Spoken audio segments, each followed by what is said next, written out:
Arr, grog.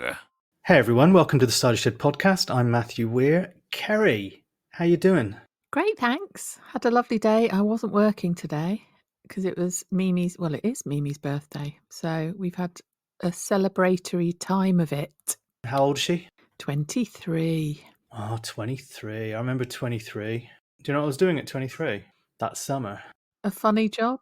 I was doing a summer job in the customer complaints department of Oh, Great Western Railway in Swindon. oh God, already we're Right. Swindoning. I know, sorry, that'll be the only mention of it this Okay. week, I promise. Yeah. Yeah, 23. What an age. Yeah, what a time. I was going to say what a time to be alive, but we're alive at the same time.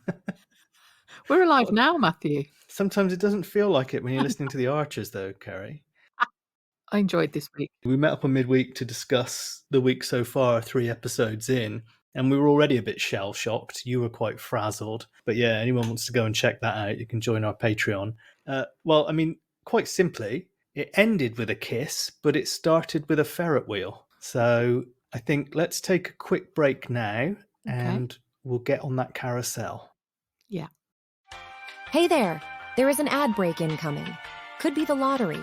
Could be a totalitarian regime's tourist industry. Could even be sarin and Nova in Hitler nappies. Bottom line is, we have no control over them. So don't write in complaining. See ya, sexy folk. So the whole thing with Eddie hiding out in his shed was that he was constructing a ferret's wheel. Is that the joke? Sounds like Ferris wheel. Yeah, good one, that, isn't it? Who sits in the cider shed writing puns all day? What a sad person they must be. There were lots of mentions of the cider shed, weren't there? We were getting tweeted, oh, another mention for you, another mention, as if like it's ours. Yeah, and there was this idea that, would you rather go down the pub or mope around the cider shed? It's like, well, we're sat here on a Friday night. We could be down the pub. We're in the cider shed, but we're not moping. Also, my midweek frazzlement wasn't really with the Archers. It was just, work's been really, really busy. So today I'm less of a frazzle and I'm more of a cheesy what's it, I think. Nice. We're talking I like snacks. it. Yeah. I don't know what I would be. I'd go nice and spicy knick-knack. Oh, lovely. Or a scampi fry. Scampi and lemon, wasn't it? Oh, yeah, they're good. Do they still exist, knick-knacks? They do. They're quite zingy, aren't they? Just like you, Matthew. Oh, Keri. Okay. Fate me. Fate you. Well, what I did find a bit confusing was the stall holders put all their stalls upside down, didn't they? What have I missed? Well, Eddie sort of went, oh my God, I've told everybody to put their stalls the wrong way round because my plan was upside down. So I just had visions of the stall holders just sort of erecting their stalls upside down, just with the legs up in the air. Oh, I'm imagining some kind of Escher painting now, with Linda just looking on going, oh my God. Yeah, she took over, didn't she? We didn't really hear that much of the fate. We heard George wanging Hale. I can never say that. Hay bales, not Hale bays. And he, at one point, was topless and pouring water all over himself, wasn't he? Yeah, that's just to get the crowd going, isn't it? And he did 49 bales. For every year that I've been alive. Ah, yeah. Thanks, George. He's raising quite a lot of money successfully for the charity. And he kind of slipped up at one point. He said, oh, yeah, because if they don't scan it, or the money will go to us. And then he just corrected himself. Yeah. To charity, didn't he? So, yeah, he shocked himself, didn't he? Will he be siphoning off a bit of that cash or not? Don't know. Oh, well, I was waiting for him to, we'll come to Marvin later, but I was waiting for him to do a cash appeal to help look for the ferret. Because you had a theory earlier in the week that Marvin was the Shannon Matthews of ferrets, and George was just hiding him somewhere in order to raise cash. To find him. I didn't quite get why Eddie was so distraught about this Marvin, and he was literally expecting Harrison and the police force to look for a ferret. Yeah, I mean, Harrison never got that job in the wildlife department, so he's probably a bit bitter about it. But they sent Joy to ask, didn't they? And she came back and she went, well, Harrison can't investigate a missing ferret or missing persons or county lines drug dealing. or first-degree murder. Or anything. Because Joy can speak to animals, can't she? Well, she was good with Hilda, wasn't she? Didn't she go talking to... There was another thing where she went and spoke to animals, wasn't there? No, she spoke to Ben when he was imagining that there was an animal there. That's Are you right. calling Ben an animal? Well, we're all animals, aren't we, really? But she was going to go out with a squeaky toy to get them to come out. And I was thinking, would Eddie come out just because of a squeaky toy? Probably. They opened up the cider shed door and they were like, Eddie pet, and he just wasn't responding. I thought, he's knitted himself and it's not him. He's off down the pub somewhere. He's off on a bender in Ibiza with Freddie. Him and Marvin on the beach. I was imagining a little ferret in a Hawaiian shirt. He was a bit, how can we have any hope if Harrison's refusing to help? Normally that's when everyone gets some hope, isn't it? When Harrison refuses to help. Yeah, has he ever noticed him ever helping? But then I didn't understand, right? He then found Marvin because they were going to go to the pub to celebrate the fact that George had been successful on the tractor. So Clary got a text going, "Oh, George is taking us I can't do it, to the Bull for dinner on him to celebrate this fact. Go up and change your clothes. You'll feel better for it." So off he trots, Eddie, to go and get changed. Finds Marvin the ferret in the trouser pocket that he had on at the fete on Sunday. Now, he found him on the Wednesday. Yeah. So would a ferret remain curled in a pocket for 3 days? That's a mystery for Craig David. Sat in a pocket on Sunday, still in the pocket on Monday. On Tuesday I sat in a pocket, came out Wednesday. Joy actually said, I'm sure he's found someone who's feeding him, so he wasn't a starving Marvin.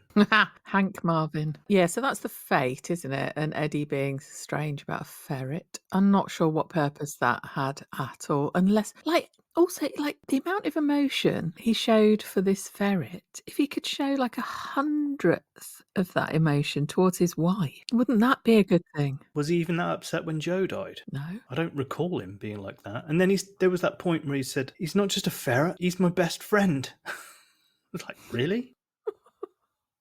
No, he's just a ferret and he's your best friend. Quite the sorry kind of example, isn't it, of his life? Yeah, there was someone else who claimed to have a best friend this week when Helen was having a pop at Tom and Ian, because she said, now I find out my best friend is telling tales behind my back. I was expecting Ian to go, get the I'm not your best friend. Oh yeah, Helen is a cheese-ter. Very good. She's a bloody horrible person. Again, I'm banging my mouth. Sorry, I shouldn't do that. But what a cow.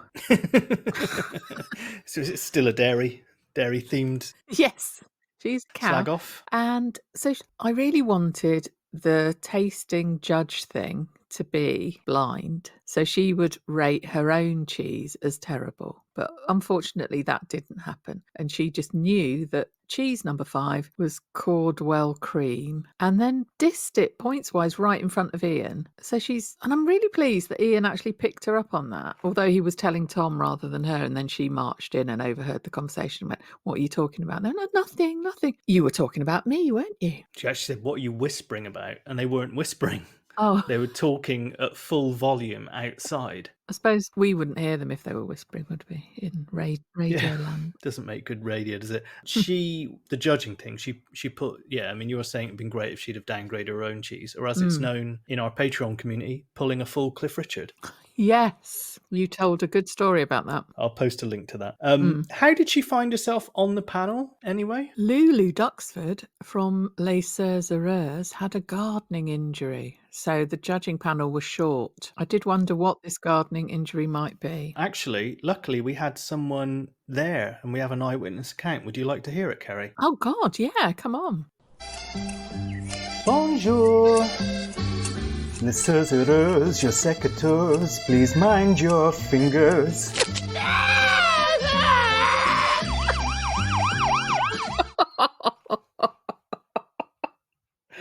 So, all the best, Lulu, from the cider shed.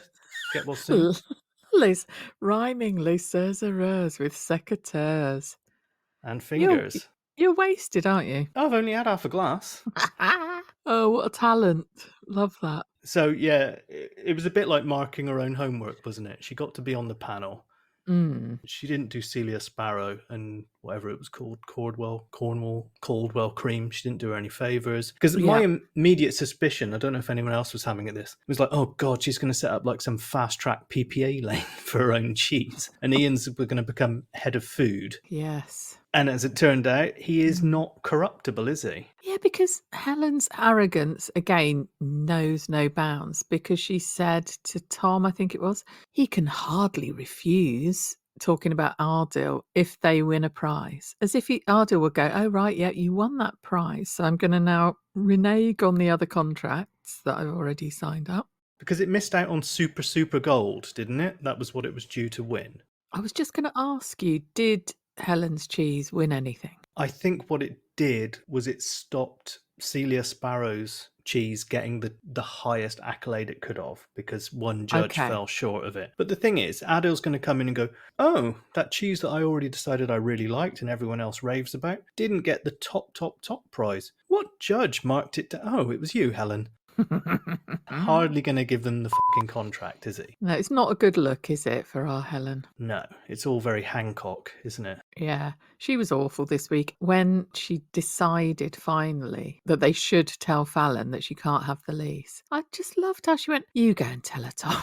I'm far too busy. Let's rip off the plaster and do the most difficult thing possible that she doesn't want to hear, but I'm not going to do it. You do it. Yeah, and off he went. So she's guilt-tripped him into that. Obviously, we had that thing where we said Ian was confiding in Tom, where he said, it's just on Sunday, she was a bit weird. And I thought, like, yeah, Omnibus listeners will agree. Every Sunday, in fact, they'll be nodding along to that. Yeah, saying to Tom, oh, is Helen all right? She seems a bit strange. Have you just noticed, mate? I got the distinct impression, and this isn't going to be a popular opinion, that she's milking the Rob situation to manipulate other things in her life now, in the same way that Rob manipulates people. Well, that's what I meant when I said that she's guilt-tripping Tom into doing her dirty work. And I do agree with you. I think we've said before that Helen is a very controlling person and she is very manipulative. And there have been Rob-esque colours to her character from time to time. She is not very nice. She's controlling of Lee, as we've said before. Yeah. And Henry and Giddy Jack, they don't seem to have any spontaneity or anything, do they? It's not loose. I know you could say that that's because she's overprotective because of what's happened, but it's not really like that. Like even if they're safely within the household, it's such a strict regime, isn't it? It doesn't sound good. She certainly turned up the emotional dial, didn't she, in front of Ian and Tom, to get them just go, oh, I'm sorry. And was it the end Ian said, well, that couldn't have gone any worse. Yes. I thought Tom was going to be like, yeah, it's fine. I enjoyed that. I like it when twats are called out. Yeah, but I feel that she has got away with it. I mean, we know for a fact that if you were to speak to the actors and the writers, they would feign shock that Helen isn't liked amongst the listeners. Yeah. But they know what they're doing with this. Yeah. She's played extremely well to be utterly irritating. Oh, the acting is fantastic. And don't tell me for a minute that she isn't meant to be winding people up. Yeah, exactly. And it is interesting that some of the script writers have said, oh, I don't understand why Helen isn't liked. Well, we've got a massive list for you. Sit down. Yeah. And we've got ears. Yeah. Yeah. So she's not going to get the cheese contract, is she? I'm not sure where this has left her this week. No further forward life. She's pissed off Fallon as well now. Yeah, now we're led to believe that the straw that broke the camel's back was the cheese contract that has stopped them giving the lease to Fallon. Or at least that's what Tom and her discussed. At least Tom didn't say that to Fallon's face. But I felt like they're just excusing themselves here because they never wanted to give it to her. I mean, they did at the beginning. And then Tom was the one who was the naysayer about it, wasn't it? I mean, and I've said before, like, Helen is the ultimate naysayer. Like, she pisses on everything. What happens now? Right, talk to me about this lease thing. So, because Fallon hasn't got this lease, which you'd kind of think would be in Helen and Tom's favour, that you've got a steady, reliable person who is paying you the rent for that place. But does this now, because she hasn't got the lease, does that mean she has to leave the tea room, or she has to pay more rent? Is that the thing? They can change it. She wanted it fixed for 8 years, didn't she? Yeah. So she wanted the security of knowing, right, that's going to be part of my overheads for 8 years, and that Yeah. won't change. And Yeah. now it's going to be every year. Uncertain. Yeah, Tom's launched a spinach and octopus sausage and it's bombed. He's going to basically come back and say, sorry, we're slapping another 50 on the rent, Fallon. Right, okay. So do you think this uncertainty might make her think, I'm going to leave the tea room? I mean, she bloody ought to. She keeps going on about the threat of the EV charging station, big chain coffee place. And you think, you be that threat. You go there. Take your business to the EV charging station. Sod Tom and Helen. I really want the tea room to end up being this deserted, boarded up place that's not earning Helen and Tom any money. No one's stocking their cheese. Hopefully something bad happens to the sausages as well. So essentially, Keri, you want the Archers to just constantly be terrible things happening to the Archers. Why do you think I think that? Why do you think I would like that to happen though, Matthew?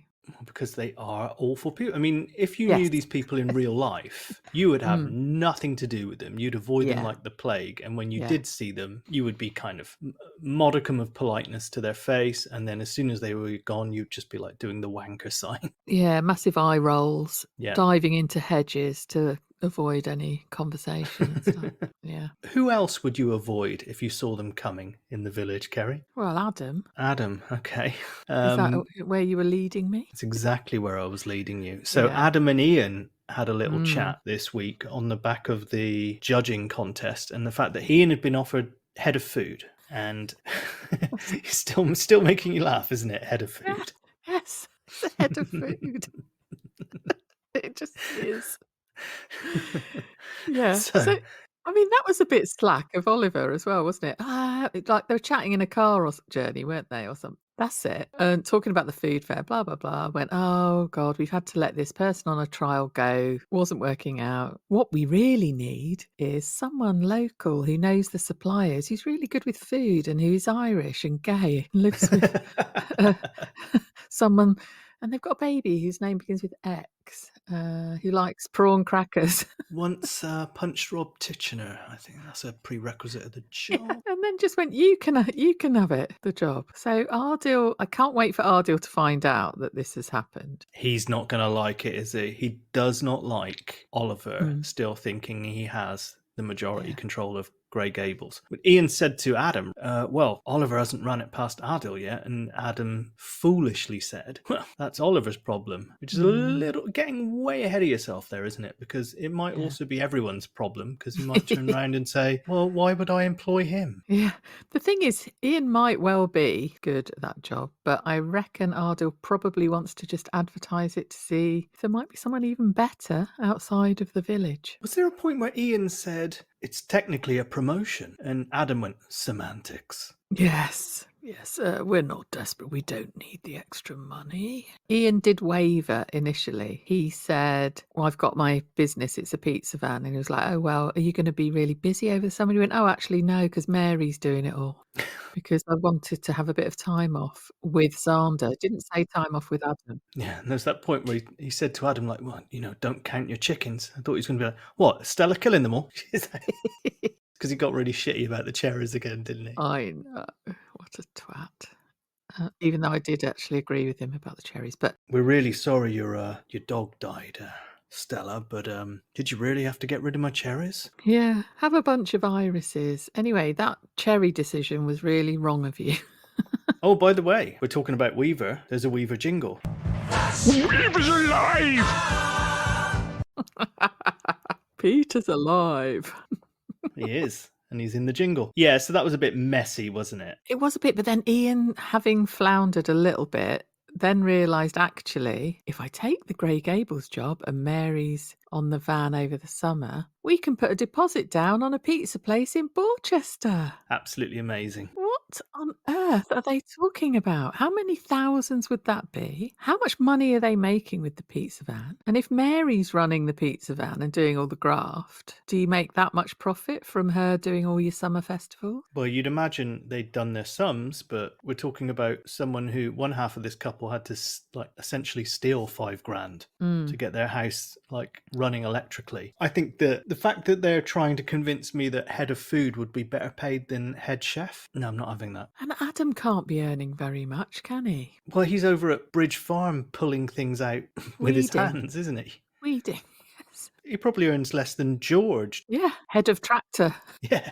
He's got on successfully on the course as well. He's going to be a farm. Now, this job thing that he said, oh, soon, before you know it, I will be a farm promoter manager. So do you sort of go around precincts with flyers with pictures of farms on?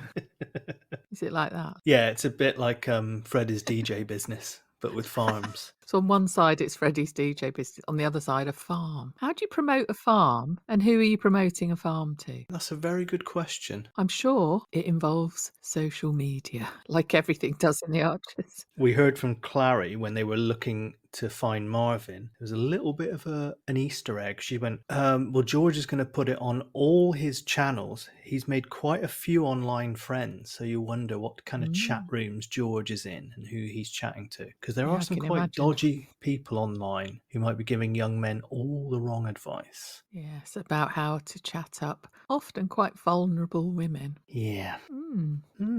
On we go. Yeah, I did hear that about George and his friends online. I confused my farms again. I said George was working at Home Farm. He's not. He's working at Bridge Farm, isn't he? Well, no, he is working at Home Farm now. Yeah. Because he's on the tractors. Yeah. He's bridged the gap between Bridge Farm and Home Farm. What's he after in all of that? Because we said earlier in the week and last week as well, what's the function of Weaver dying? Weaver's alive! Why did it happen? We thought to drive Stella into the arms of Pip. That might turn out to be true. But there was also this moment where George overheard Clary and Emma talking in the tea room about Eddie, keep up everyone, worried about Stella at the job at Home Farm. Well, people who don't listen to the Archers but listen to us will be like, hang on, what just happened? Now it's also been a function for him to go and work at Home Farm, and he tried to drop Eddie in the shit in front of Stella and it didn't work, did it? It was quite funny. No, he tried to drop Ed in the shit. Ed in the shit. Sorry, I was Ed and Eddie. Eddie. I loved this bit. Absolutely loved it. Yeah, the way he was just like, reminded me of my dog. It was terrible. It was really rough. Yeah, he killed him. Yeah, he shot him. Baz. Yeah, we had a trouble grieving as well when Ed shot our dog. Yeah. Funnily enough, he's the guy who killed your dog as well, Stella. Yeah. He doesn't make a habit of it, he said, or something to me. Yeah. Was that an attempt to really things up for Ed? Because if it was, it didn't work, did it? Because there was that quite warming moment where Ed bumped into Stella at the bar of the Bull while Tracy was out changing a barrel, and that gave them a chance to chat. He tried to find Stella as well, Ed, didn't he, earlier in the week, to say so, to check in on how she was and to say sorry. But anyway, back to your point about the ferret and the Weaver killing and what purpose it served. It was definitely, everyone has been telling Stella she needs to take time off. You need to take time off. You need to take time off. It was really annoying. So it was to get her out of the way, wasn't it? That whole. Yeah, but she even admitted later in the week she was getting sick of people sticking their oar in trying to help. Yes, but it meant she did have to leave the workplace, which served two purposes, one of which was George on the tractor, and the other of which was getting Marshmallow snogged off her face. So you were almost right, weren't you? You said that Rosie will be offered tea at like Lottie or someone else, Lottie and Maddie's place or some other friend from school, and she won't be able to turn down a tea, and that will just leave Stella and Pip to get it on in the tent. You were almost right. She didn't like the tent. It was smelly and dark, and she threw a hissy fit. Well, smelly and dark is what it says over the door of the B&B at Brookfield. Yes, I thought you were going to make some terrible gag about. No. I would never do that. I'm sorry, it was just me. Me then. Yeah, but that was interesting as well, that Rosie could throw a hissy fit and just get exactly what she wanted instead of saying, no, we are going to, it doesn't smell, here's some air freshener or like whatever. Part of camping, you'll get used to it. We are going to do camping. So I think it showed Pip in a sort of poor light in terms of dealing well with Rosie. That was one thing. But yeah, she did go and stay at Ruth's, didn't she? So she won't have had good food there, will she? Well, she stayed at the B&B, so I think it's going to be really fun when Ben withholds Rose's deposit because she brought in another guest overnight without permission.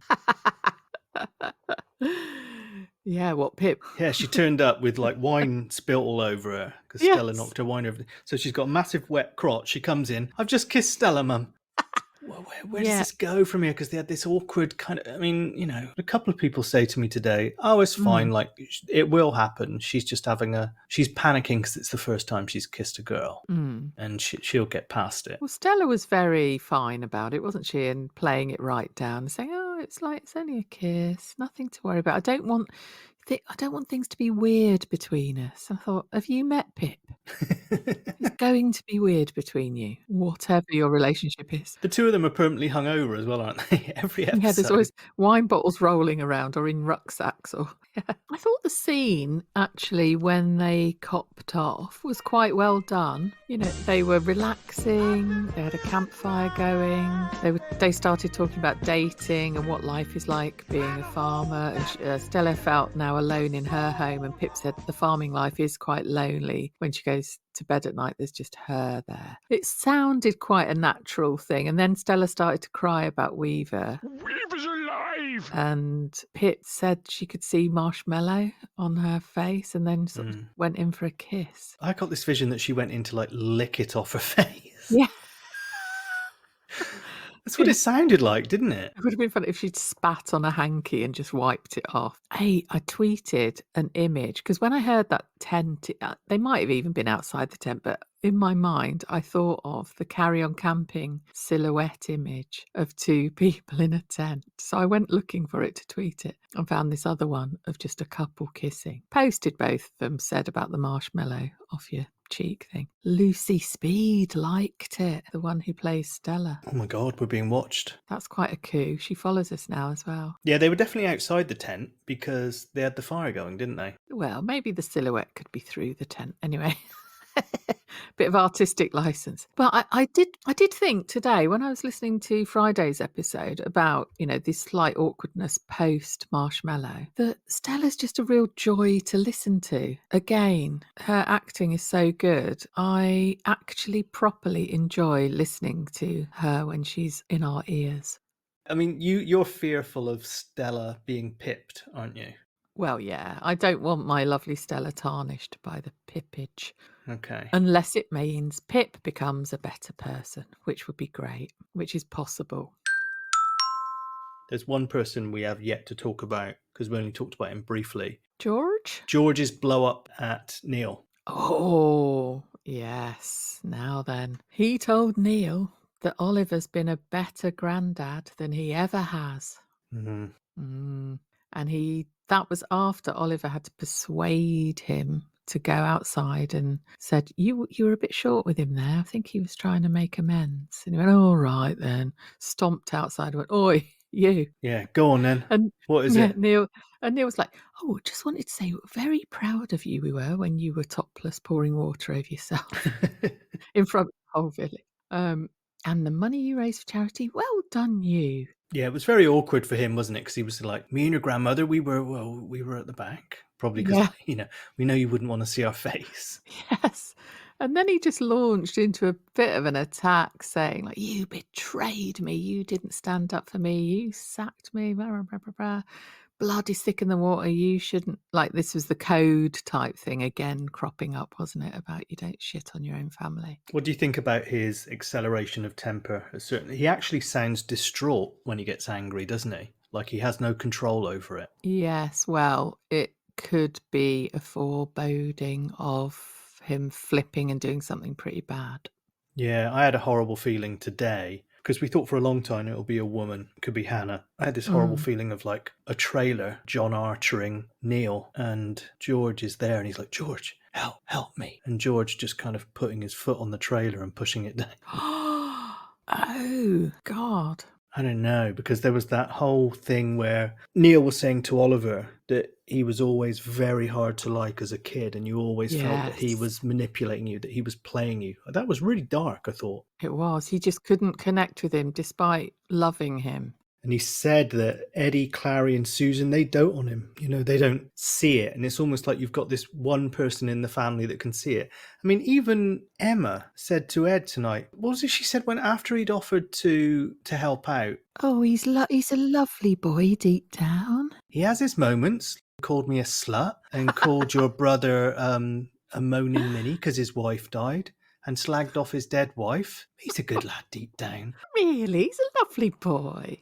Yeah, we've got to praise him when he does things that are nice, like all that charity stuff, and he's helped out for no pay. Well, he is getting paid, but you know, it's nice when he offers to do things for no benefit to himself. How naive are you? It's building, isn't it? It's coming. Yeah, I don't know. It is. Whatever it is, it's there in the future. Christmas disaster, I think, incoming. Yeah. So we've got a few incomings, haven't we? We've got that, and then we've got Rob denouement. Yeah, well, there's still the whole Henry thing, isn't there? Henry reaching out to Rob. That's all going on in the background. Helen's there shafting her cheese rivals. She has no idea at the same time. I thought tonight, the guy who was doing continuity on Radio 4, he went, and tonight on The Archers, Fallon receives a generous offer. I thought Rob was just going to walk in and go, I'll give you the lease. Yes. Yeah, it was a generous offer by Linda. Yeah. Oh, don't worry about pouring milk all over me. Have all of my savings. Didn't work so well for Emma. Emma's going to hear that as well, having worked in the cafe. Oh, God, and worked the tea room, because she did that little pity tour where she went around asking everyone for money so they could buy their house. Oh, my God, that was so awful, that period, wasn't it, where Emma was begging? Yeah, I don't know if she went to Linda. I think she did. She certainly went to Peggy and Jill, I think, and both of them told her to bog off. But Linda has offered money, so we'll see how that goes. Yeah, and Harrison's just gone part-time as well. Apparently he's been working like a dog. I reckon he filled in the wrong CV and he's been working as a sniffer dog all these years. Like the man who dresses up as a border collie again. Okay, Keri, on that note, let's have a little break. Mm-hmm. Don't touch that dial. We'll be right back after this word. Weaver's alive! Keri, guess what? Yes, what? 3 new Patreons this week. Whoop, whoop. First of all, let's just say that last week I made the jingle for Phil, who joined, and it was MGMT, and he was suggesting that his youth was no longer with him, Phil Wilkinson. But he did get in touch to say, that was a brilliant personalised jingle, Matthew. In brackets, I will be checking out MGMT. He didn't make a spelling mistake, I just read it wrong. Question mark, exclamation mark, cheers. Well, only the first album is worth bothering with, Phil, to be honest. Apparently there are some hidden gems. So, as ever, 3 new Patreons as a man of my word. Oh. Each get a jingle, okay? Brilliant. First one, Mary Aspinall Miles. You got off lightly here, Mary. A big cider shed welcome to new patron Mary Aspinall Miles. Thank you, Mary. Thank you, Mary. Thanks for all your help. We really, really appreciate it. We do. Next one, Robin Ben. Robin Ben became a Patreon. Cheers, Robin. Oh, Matthew. Oh, thank you, Robin, as well. Ian Roberts also became a patron, and this is our longest ever jingle, and some cynics have said our most self-serving. Oh no, that's Robin Ben again. What's the name of this last one? Is there a clue in the name? Well, it's for Ian Roberts. Okay. Here you go. Ooh, yay! Ian Roberts. What? That guy who just became a cider shed patron? That's the one. And now Ian Roberts gets bonus midweek episodes and the weekend podcast ad-free, and as soon as it is edited. Amazing! Love it! Yeah, nice one, Ian. Anyone want to add anything else before this overlong jingle finches? Keri? Mild cheddar.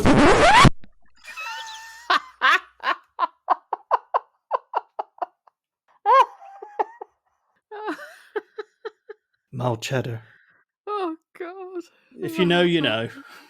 Particularly if you're a patron, because you heard that mild cheddar moment. Oh, earlier in the wow. week. What a bunch of jingles. You're just getting better and better at these. I might sign up a few times. Mary, Ian, Robin, thanks for all your help. And thanks to all patrons. Like, it really, really helps us out with Thank you indeed. the costs of putting the podcast up and all that kind of boring stuff. Oh, yeah. Robin actually messaged me on Instagram thanking us for our efforts on the podcast and saying how much he enjoys us every week and how he said it must take you quite a lot of time to do. He was very appreciative, so that was nice. Yeah, well, we appreciate you guys, so thanks so much for that. We love it. Keri, any new reviews? We do. We have 2 new reviews, both of them 5 stars. The first one is the title is Great Podcast, and this is from listener number 1. They posted this on Sunday. I've listened to the Cider Shed since it started, and it's just got better and better. Matthew and Keri moan about the Archers, so we don't have to. What? Keep up the good work. No? All right, okay. Thank you. The second one is very brief, and this was posted on Tuesday by Catherine K, 22. The title is A Place for Nutters to Gather.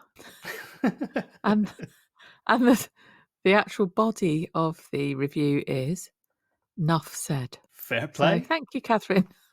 We had some suspicion this week when we were on Chartable that occasionally, depending on what region we're in, we might miss certain reviews that have come from certain regions. So we're going to do a little bit of an investigation on that. So if you've ever written us a review and we haven't read it, you can let us know, or we're going to go and do a little bit of a hunt on the American ones, I think, isn't it? And some Irish ones, maybe. I don't know about the Irish ones, but definitely the American ones. Sometimes they don't show up. Just a little bit of action on our Facebook. Lots of people got in touch. Helen thought that she spotted Marvin in Somerset and posted a photo of a ferret wandering through someone's garden that was shared on a community group. Mims Dawson Riley got in touch saying she was very late listening to last week's episode because she was one of the omnibus listeners. Yeah. She said, I totally think Rob could have made up this whole thing. He wouldn't even need to buy a hospital. I work in hospitals, and with a pair of scrubs, anyone could occupy an office, pose as a doctor, and no one would blink an eye. Oh my God. She also wrote, no, Weaver. There better be a damn good reason for that plot-wise. And then she posted a picture of her greyhound looking very smiley. So, yeah, could Rob just be walking around with a bunch of actors that he's paying with his American lottery winnings? That was your idea, wasn't it? Yeah. It's a bit worrying that in an NHS hospital that could easily happen. Might well be happening. Big musical shout out. Mandy Belshaw got in touch to talk about R.I.P. Robbie Robertson from the band who died earlier this week. So I did mention in the comments that strongly recommend anyone who hasn't seen The Last Waltz by the band, the Martin Scorsese film. Okay, good recommendation there, Matthew. Thank you. You can find us on Instagram at the Cider Shed Pod, and that's also our Twitter handle, isn't it, Keri? Yes, indeed it is. Hey, we cracked 3,500 followers. Blimey. A few days ago, and it's gone up beyond that too. So that was a right old milestone, considering we've only been going, is it 2 years? Yeah, just over, April 2021 we started, wasn't it? Yeah. So thank you so much for following us. I try as much as possible to follow people back. I know I'm not as good at that as I ought to be, but I will endeavour to. I'm going to Spain soon, and I have nothing to do for 10 days. So that's one of the things that I will do whilst on the beach. All right. But yeah, thank you for following us on Twitter. Means an awful lot. Hashtag the Archers during the episodes, and particularly the omnibus, is a fun place to be. Are we going to mention the fantasy football stuff or not? Just to say, we've got a fantasy football league and loads of people have joined it. Yeah. And I'm very, very happy about that. Yeah, and one point we have to make about that, which we did mention on Facebook, but I don't know if we mentioned it on Twitter or Instagram. Whoever finishes first, second and third will get some Cider Shed goodies this year. And as I am in it, Peter is in it, my wife is in it, and Keri's entire family are in it as well. Yes. If any of us finish in those first, second and third positions, we won't claim the prize. We will give it to the next person in the position in the table. I mean, Peter could win it this year. You never know. Yeah, do you reckon? Have you seen his team? I haven't Or we don't actually. get to see it until tomorrow, is it, or something? Yeah, I've got a spite team this year, so I've put Mount in midfield and Havertz in midfield in the hope that they fail miserably, because whenever I put someone in my fantasy team, terrible things happen to them. You're just like bloody Helen, you are. We'd be like Helen if we kept the prizes. Yeah. So yeah, thanks to everyone for getting involved in that. If you already had an existing team or you set one up before, you can still join the league. It just means you had to have a team registered by 6:30 tonight. So don't worry if you haven't joined yet and you have an FPL team, just join in. So we'll start giving our first, second and third announcements from next week and see who's where in the table. Okay? And the code to join is in our episode information. All right, Keri, I'm going to go somewhere a bit cooler than this room where I'm surrounded by soft furnishings because it's absolutely roasting here. I will speak to you over the weekend, no doubt. Yeah. Okay, darling. Have a lovely, lovely weekend and see you all next week. See everyone. Bye.